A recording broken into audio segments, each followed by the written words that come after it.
Well, good morning. Let's get started on another topic. Last week I talked about bhakti and karma yoga. I had mentioned that I would talk about jnana yoga last week also, but it would have been too much information. So I thought I would save it for today while adding in topics on faith, scripture, religion, a little bit about meditation and the ego, and finishing with the mind. The mind. The piece about Jnana Yoga is rather short, but offers a contrast to Bhakti Yoga, which again is the yoga of love, devotion, and humility, and a contrast to Karma Yoga, which is the yoga of surrender or non-attachment. So, Jnana Yoga, it's actually spelled Jnana, and it's pronounced Jnana, meaning sounding like this, Jnana, Jnana Yoga. So Jnana means knowledge, a cognitive event, recognized when experienced. Knowledge is needed to remove ignorance, just as light is needed to dispel darkness. And once self-knowledge is attained, understanding is instantaneous. Just as when a light is turned on in a room, the darkness goes away immediately, no matter how long the room has been dark. But there is a paradox here. Knowledge can take us almost all the way home, but not the whole way. So when the light goes on inside of us, it could be immediately prior to the last breath we take, but there will be illumination. There are no penalty points for taking such a long time to awaken, as everyone's path is different. But ultimately, knowledge has to be discarded in order to make the final leap. Like the pole in pole vaulting. We need the pole to rise up, but we must let go of it to reach the other side. Bhakti yoga is the path of love and devotion. Karma yoga is the path of surrender. And Jnana yoga is the path of knowledge or wisdom. A part of this wisdom is learning the Sanskrit phrase neti neti, as a neti pot, meaning not this, not this. It's a phrase that is used to help us remember that anything seen, heard, thought, or felt is not who we are, not our real self. Anything of the senses, anything brought in from the outside, is not who we are. Any labels given to us by ourselves or another is not who we are. We learn who or what we are by peeling away each layer of the onion until all that is left is what we really are, love. Again, neti neti. We learn and we gain knowledge. We learn and we love. We learn and we let go. But the final step is to surrender so that we may join fully with our higher self and become enlightened, similar to the likes of Jesus, Buddha, Krishna, and others. We might ask, why would we let go of love? We don't, but we do let go of our attachment to love so that we can become love. Now let's move on and talk about faith. No matter which path is chosen, in broadly Eastern or Western, there may be doubt in the beginning over whether or not this path is leading anywhere, or even if there is a destination. Thus it is that there may be a need for faith, or as it is called in Sanskrit, shraddha. Initially, we probably don't even understand some of what we read in a book or a teacher tells us. And then, when we do understand, it's usually pretty superficial. That is, it's understood only at the intellectual level. So, we trust, or have faith, that we will understand that which we are learning at a deeper level until we are able to experience it. Once we experience it, then we know. Faith can also be likened to intuition. That is, we intuit that what we learn is truth, even though there is no evidence. It feels right. Our intellect, buddhi, our higher intellect, acknowledges this and provisionally gives approval to proceed until the truth is known viscerally. Shraddha, or faith, is the willingness to accept that what is in Scripture is truth, or what is presented by an acknowledged teacher is truth. Shraddha is also what occurs in science when the scientist accepts the hypothesis as the basis for further scientific study. Once independent confirmation of the hypothesis is rigidly tested and proven, others exercise shraddha in viewing the results as law. As science demands exactness, so too do our spiritual teachings, and so too does life. Now let's move on to something that may be of interest to you, and that is religions. The purpose of all religions, initially anyway, was the same: to connect us all to the truth, the one truth called by many names: God, Allah, the higher self, the absolute, the divine, Krishna, and hundreds more. The nature of thought and language is such, however, that many different forms, theories, and philosophies arose to express this truth. And because these differences throughout varying cultures, different words were used to describe the teachings.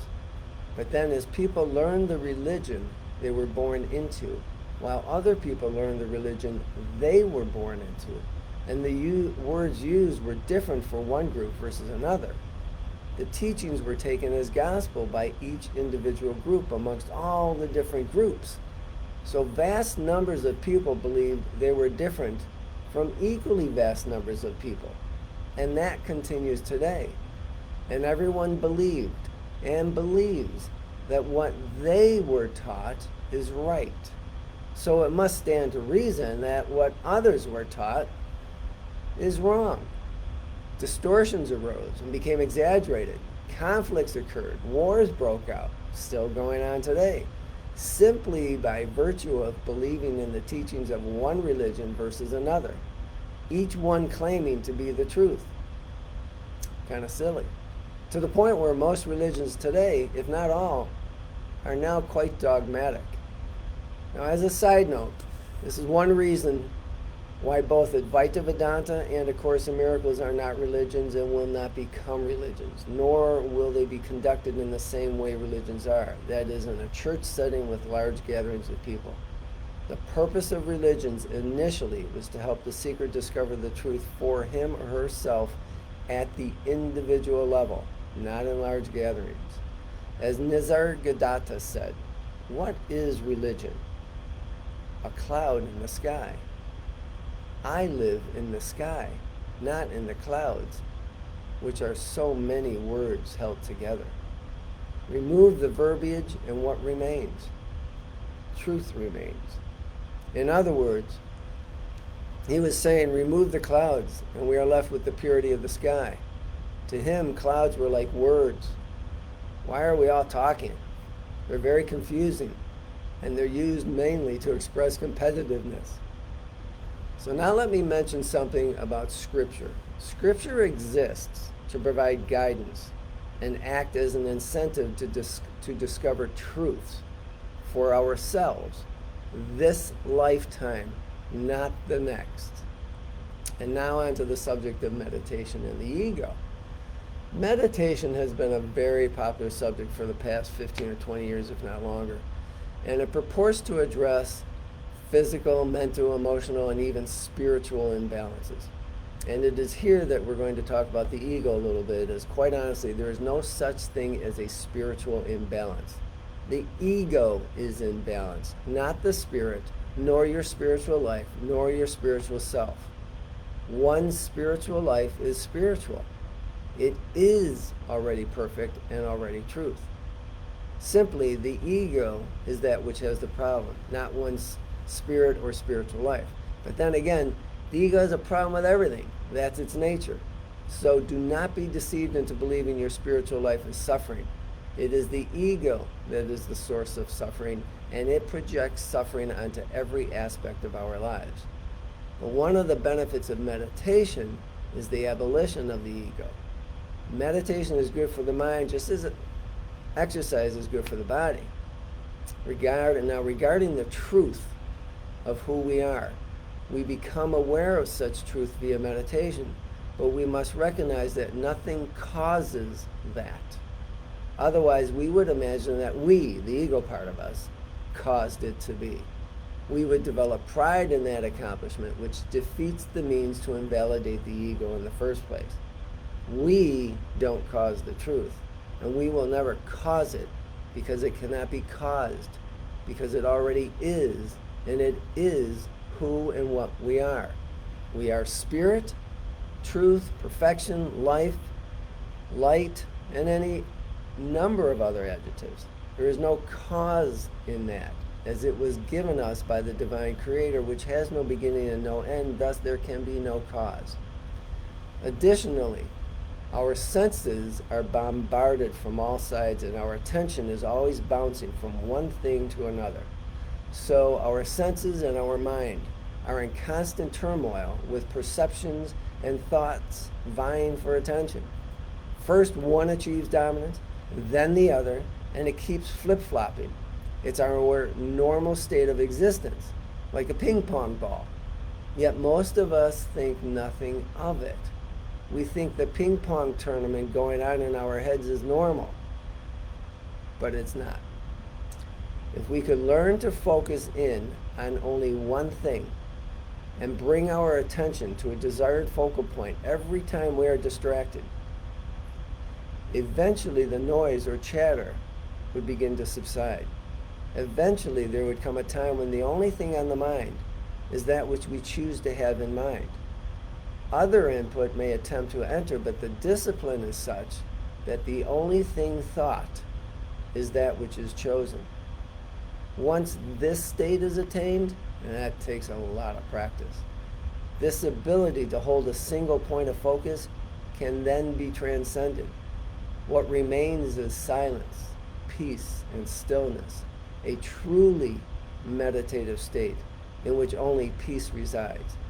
What is usually not said in books is that when the mind quiets in this way, access to the divine is finally available in a way that most never experience. Now, let's discuss the topic of the mind. This is interesting. The purpose of the mind, from the perspective of Vedanta philosophy, is to pass information from the outside world, everything out there, via the senses, uncluttered by memories or opinions, to the higher intellect or discriminative faculty. As you may remember, these two functions, passing information and discriminating between such information, is assigned to two different parts or organs, as it is sometimes referred to, of the mind. It is assigned to two different parts of the mind, called manas and buddhi. The function of manas, the lower mind, is simply to pass information in from the outside world to that part of the mind that is discriminative. The discriminative mind, buddhi, determines what is valid. Unfortunately, before manas, the lower mind, passes the information on, it adds commentary, memories, analysis, other worldly thoughts, worries, fears, the cat, a soccer game, a kid crossing the street, eating ice cream when we were 12 years old, and other emotional garbage that has no logical association with the new input entering. So that by the time the discriminative mind, buddhi, receives the information, it is askew, slanted, biased, and difficult to make sense of, to put it lightly. It's like playing the game telephone with ourselves. It's a funny joke that we play on ourselves. Interestingly, neuroscience has found that when we look upon something on the outside, we immediately associate it with something from our past. That is, our memory centers get involved, and so does the amygdala, our emotional center. depending on many factors, including our childhood, our upbringing, memories, our emotional state, the way we think, our belief system. Any new data going into our heads gets changed to suit our current belief system. Now, from the perspective of A Course in Miracles, our belief system projects out into the world, and we therefore then perceive what we see. That is, projection makes perception. What we project from the inside is what we see on the outside and perceive to be true. But it remains still perception, not reality. Now, all of the above may seemingly have different logic to describe the same end result, but on closer study, they all say the same thing using different languaging. And that is, our mind basically skews everything brought in via the senses. Everything. And that is why the fifth limb of yoga, pratyahara, now there are 8 limbs or 8 steps, major steps in the world of yoga. They're called limbs. The fifth one, pratyahara, says withdraw from the senses. That is, stop believing what your eyes see and your ears hear, because it never, ever leads to the truth ultimately. If we are attempting to discover our true nature, any involvement of manas, or lower mind, prevents it. So anytime we analyze, ding, we're done. We're out of sorts. We're out of the park. It's not because you knocked it out. It's just because you're out of the ball game. And 95% of us use our lower mind primarily. So it is then that when all of the chatter stops during meditation, we finally have the opportunity to experience reality as it really is. Osho discusses how thought and time are linear. And because they are linear, they are limited. They exist only in a 3D world, which can only exist in time and space. Since it is linear, it is horizontal. That is, time is one moment after another. And thoughts are sequential. When we step out of time and thought during meditation, we break free of limitation in the horizontal axis. Meditation becomes vertical, wherein we step beyond thought and out of time. The mind becomes still, as it is otherwise useless in comprehending the real self. Once still, it is at peace.